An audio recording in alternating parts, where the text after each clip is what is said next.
Itu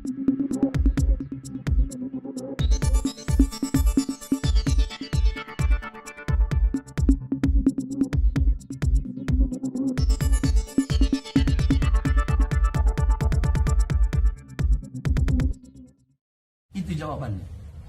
Dan ingat, saya tidak akan pernah diam. Akan saya lawan, akan saya hadapi siapapun. Ingat kalian komisaris-komisaris. Akan saya lawan, akan saya hadapi Angkasa Pura II atau siapapun yang telah merampas hak 3 afsek. 3 afsek, mereka punya anak, mereka punya istri. Kalian rampas haknya. Akan saya hadapi kalian semua. Saya tidak akan tinggal diam. Akan saya hadapi. Akan saya lawan, saya tidak akan diam. Tidak. Ini masalah cinta. Mereka cinta. Mereka cinta.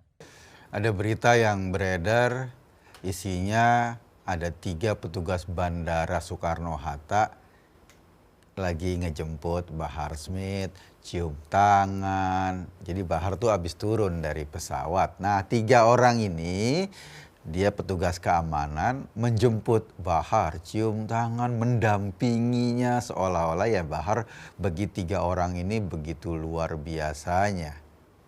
Manajemen Angkasa Pura tahu ada berita ini karena Angkasa Pura kan pengelola Bandara Soekarno-Hatta. Dan rupanya mereka sebel atas kelakuan 3 karyawan ini. Kenapa sebel? Apa karena 3 karyawan yang cium tangan sama Bahar? Terus Angkasa Pura sebel. Apa karena 3 karyawannya menghormati Habib katanya. Habib gitu. Pihak Angkasa Pura jadi sebel. Oh bukan, kata pihak Angkasa Pura. Soal cium tangan mah ya cium tangan aja. Soal penghormatan terhadap penceramah agama ya penghormatan aja. Bukan masalah, itu tidak melanggar aturan apa-apa. Pasalnya 3 orang ini melanggar standar operasional prosedur. Kenapa? Karena mereka adalah tenaga keamanan. Jadi mereka masing-masing harus siap siaga di posnya masing-masing. Kita tahu dong bandara kan adalah objek vital. Karena objek vital maka setiap titik-titik penting ditempatkanlah tenaga keamanan. Lantas kenapa hanya karena ada Bahar Smith 3 orang tenaga keamanan ini meninggalkan pos tugasnya untuk cium tangan, untuk menjemput, untuk mengatakan bahwa mereka adalah jemaahnya Bahar. Mungkin begitu. Oh, mungkin ketiga petugas itu adalah pengagum Bahar. Iya, pasti dong.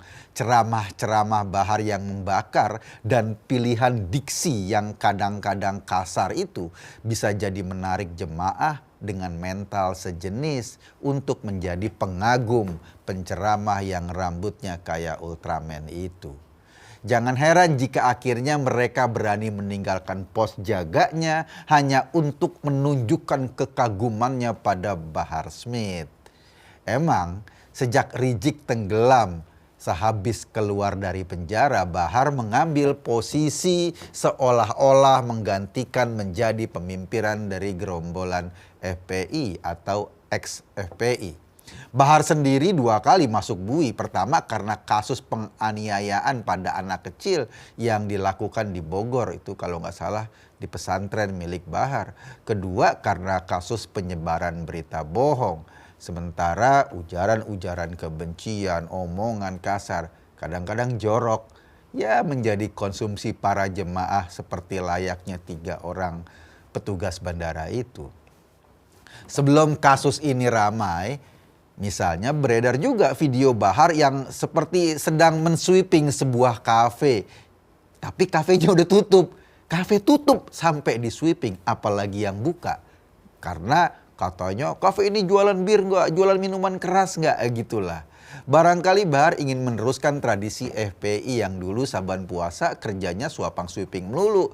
Pokoknya di mana ada keramaian di situ ada FPI untuk melakukan sweeping, melakukan kekacauan. Alhamdulillah organisasi preman kayak gini sudah dibubarkan oleh pemerintah.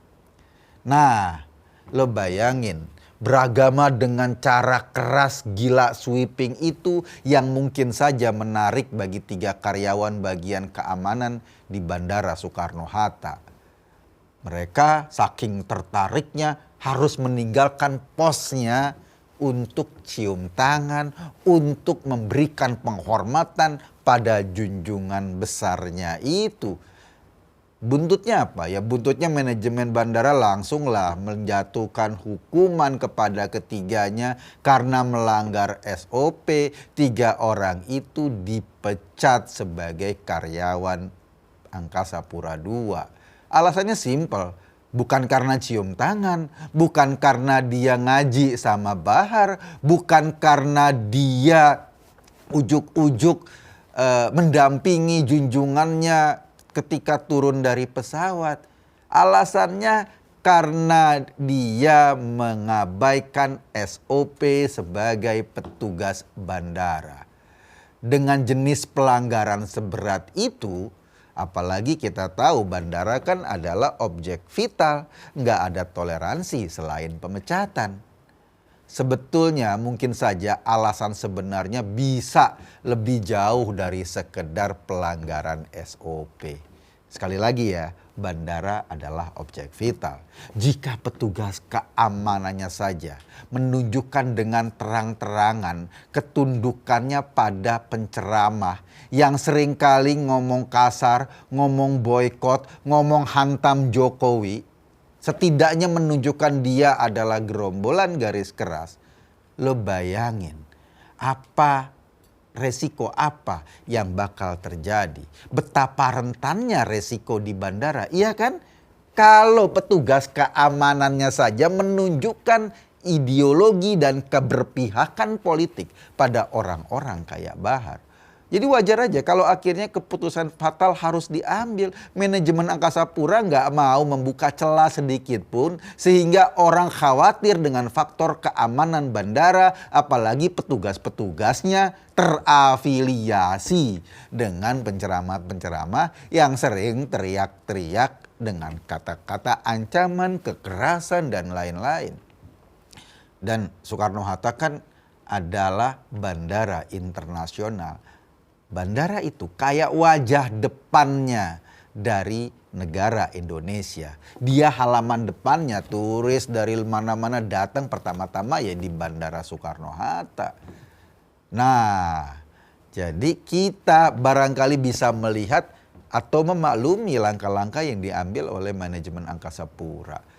Mengetahui ada 3 orang fansnya dipecat gara-gara mengabaikan tugasnya demi menjemput junjungannya Bahar Smith, dia kemudian berang. Kenapa ada orang yang cium tangan sama gua sampai dipecat? Kenapa ada orang yang kagum sama dia mesti dipecat? Kenapa? Gitu deh. Dia menyerukan akan melawan pemecatan tersebut. Gua nggak ngerti gimana caranya Bahar melawan. Yang dipecat kan bukan dia. Yang dipecat itu kan karyawan Angkasa Pura yang bersalah karena melanggar SOP. Kalau Bahar bersalah karena melanggar hukum bukan dipecat tapi dipenjara. Kan udah 2 kali dilakukan itu. Ya kan?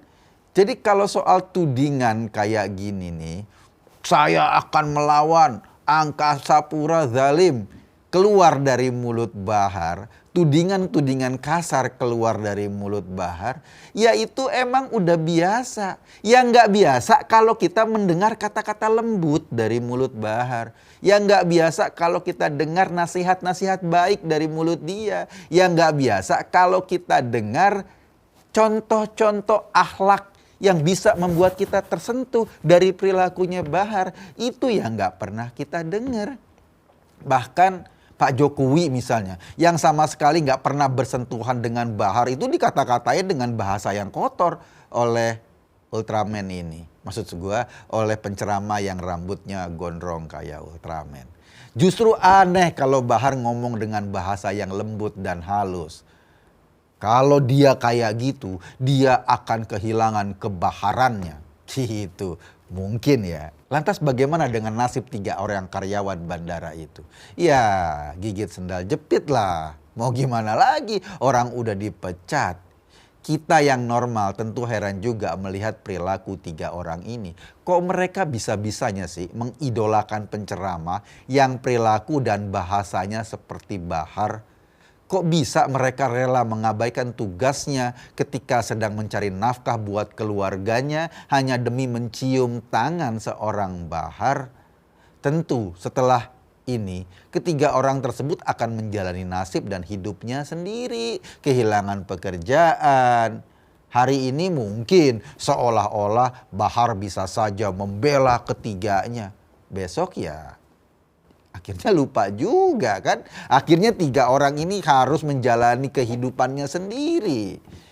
Coba deh ingat Sugi Nur dan Bambang Tri yang sekarang lagi kena kasus karena memfitnah Jokowi dengan isu ijazah palsu.